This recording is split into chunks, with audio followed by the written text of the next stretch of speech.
सोचिए, 5 कॉलेज के दोस्त एक आखिरी जश्न मनाने निकले हैं, एक एडवेंचर ट्रिप पर। सब कुछ बिल्कुल एक सपने जैसा लग रहा था। लेकिन जब उनका जहाज एक भयानक तूफान में फंस गया, तो वही सपना 7 साल के एक डरावने रोंगटे खड़े कर देने वाले संघर्ष में बदल गया। ये कहानी है एक अनजाने द्वीप पर जिंदा रहने की, उनकी हिम्मत की। तूफान तो खैर शांत हो चुका था, लेकिन उसके बाद जो खामोशी थी वो मौत जैसी थी, बिल्कुल वैसी।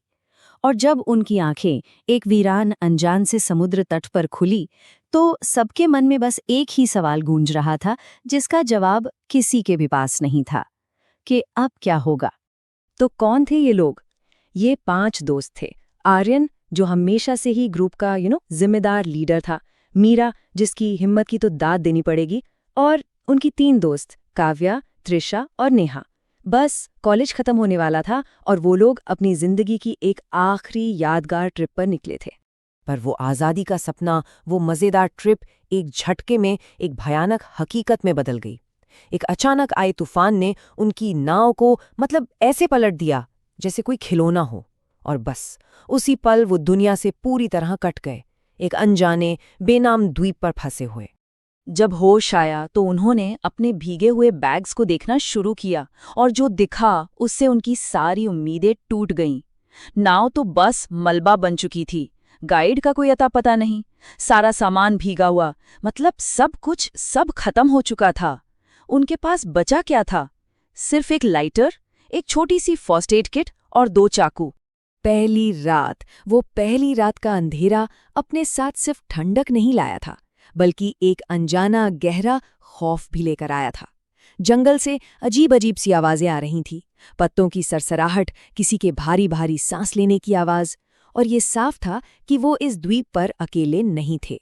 लेकिन इतने डर के माहौल में भी उन्होंने हिम्मत नहीं हारी। उन्होंने तय किया कि कुछ तो करना होगा। टूटी टहनी से भाला बनाया मछली पकड़ने के लिए, ताजे पानी के लिए नारियल ढूंढे। उन्होंने साथ मिलकर काम करना शुरू कर दिया और जिंदा रहने की अपनी पहली लड़ाई जीत ली। उन्हें लगा कि चलो अब सब ठीक है, वो सुरक्षित हैं। पर यह खामोशी, ये ज्यादा देर तक नहीं टिकी। खाने की महक ने एक विशाल जंगली सुअर को सीधा उनके कैंप में खींच लिया, और उस वक्त आर्यन ने हिम्मत दिखाते हुए जलती हुई लकड़ी से उसे भगाया और सबकी जान बचाई। दिन हफ्तों में बदले, हफ्ते महीनों में और महीने सालों में। वो जो शुरू में उम्मीद थी ना कि कोई ना कोई उन्हें बचाने जरूर आएगा, वो अब रोज की जिंदगी की जद्दोजहद में कहीं खो सी गई थी। अब वो बस दिन काट रहे थे। लेकिन समय ने उन्हें सिर्फ जिंदा रहना ही नहीं, बल्कि उस माहौल में जीना भी सिखा दिया। अब वो कोई डरे हुए बच्चे नहीं थे। शिकारियों से बचने के लिए उन्होंने पेड़ों पर ऊंचे घर बना लिए, पत्थरों से जाल बनाकर मछली पकड़ने का जुगाड़ कर लिया, यहाँ तक कि पत्थरों से आग जलाना भी सीख लिया। अब वो सिर्फ सर्वाइवर नहीं थे, वो इस द्वीप के मालिक बन गए थे। लेकिन इस जंगली जिंदगी ने उनसे कुछ छीना भी था। उनकी पुरानी जिंदगी, उनकी यादें अब एक दर्द बन चुकी थीं। कभी कभी तो वो खुद से ही सवाल करते थे, क्या हम अभी भी इंसान हैं, या बस इस जंगल का हिस्सा, एक जानवर बनकर रह गए हैं। इस मुश्किल वक्त ने उनकी दोस्ती को एक ऐसे रिश्ते में बदल दिया था जहां शब्दों की जरूरत ही नहीं थी। वो एक दूसरे का डर, एक दूसरे की उम्मीद बिना कुछ कहे बस एक नज़र में समझ जाते थे, और यही अनकहा बंधन उनकी सबसे बड़ी ताकत थी। 7 साल, पूरे 7 साल बीत चुके थे, और जब लगने लगा था कि अब उन्होंने हर मुश्किल को जीत लिया है, तभी एक नई अजीब सी खामोशी ने दस्तक दी। सबसे पहले मीरा बीमार पड़ी। कमजोरी, चक्कर आना, और देखते ही देखते यही अजीब सी बीमारी बाकी औरतों में भी फैलने लगी। कई दिनों तक कुछ समझ नहीं आया कि हो क्या रहा है, और फिर जब सच सामने आया तो सबके सब हैरान रह गए। ये कोई बीमारी नहीं थी, चारों महिलाएं प्रेग्नेंट थीं। और ये खबर, ये कोई खुशी नहीं, बल्कि एक गहरा डर लेकर आई, क्योंकि अब सवाल सिर्फ उनकी अपनी जान का नहीं था, सवाल था आने वाली पीढ़ी का। जिंदा रहने की ये लड़ाई अब पहले से कहीं ज्यादा, बहुत ज्यादा बड़ी हो गई थी।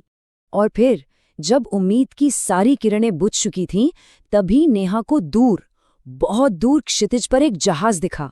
आर्यन ने पागलों की तरह आग जलाई, लेकिन उस धुएं ने सिर्फ उस जहाज का ही नहीं, बल्कि जंगली जानवरों के एक झुंड का भी ध्यान खींच लिया। अब वो जंगल और समुद्र के बीच एक जानलेवा जाल में फंस चुके थे। बचाव जहाज पर पहुंचने के बाद डॉक्टरों से जो पहली खबर उन्हें मिली, उसे सुनकर उनकी आंखों से बस आंसू बह निकले। खबर थी कि चारों महिलाएं और उनके होने वाले बच्चे दोनों सुरक्षित हैं। वो जो राहत का पल था, उसे शायद शब्दों में बयां करना नामुमकिन है। जब वो लोग वापस सिविलाइजेशन में लौटे तो पूरी दुनिया हैरान थी। मीडिया ने उनसे एक ही सवाल पूछा, आप 7 साल तक आखिर जिंदा कैसे रहे?